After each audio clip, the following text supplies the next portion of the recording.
এমন কোন ফল যে কাঁচা অবস্থায় একরকম নাম, পাকা অবস্থায় আরেক রকম নাম? বলো, সে ফলটার নাম বলো।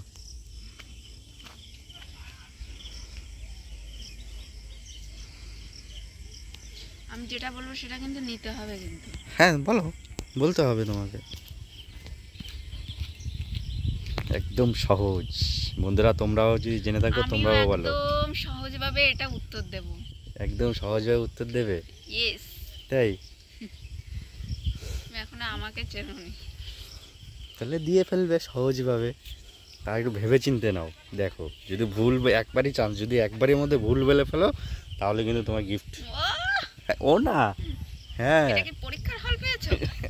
পরীক্ষার হল না, এটা হচ্ছে গিয়ে কি বলবো, কোশ্চেন হল, উত্তর হল। এমন কোন ফল কাঁচা অবস্থায় এক নাম, পাকা অবস্থায় আরেক নাম? ফলটির নাম বলো।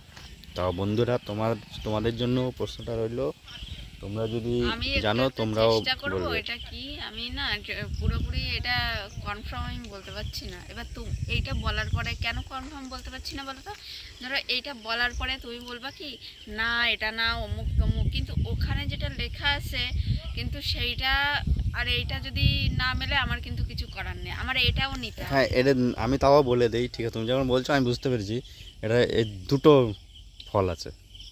কি দুটো ফল আছে? এই ফলের নাম দুটো আছে, মানে দু রকমের ফল আছে। হ্যাঁ, সেটাই বলছি, যে কোনো একটা বললেই হবে। সেটাই তো আমিও বলবো।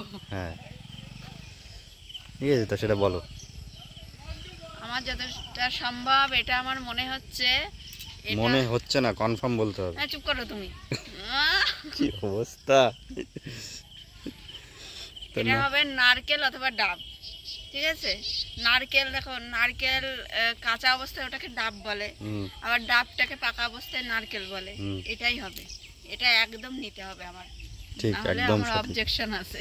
একদম সঠিক অ্যান্সার দিয়েছো, তোমার গিফট আসছে জন্য। টাটা।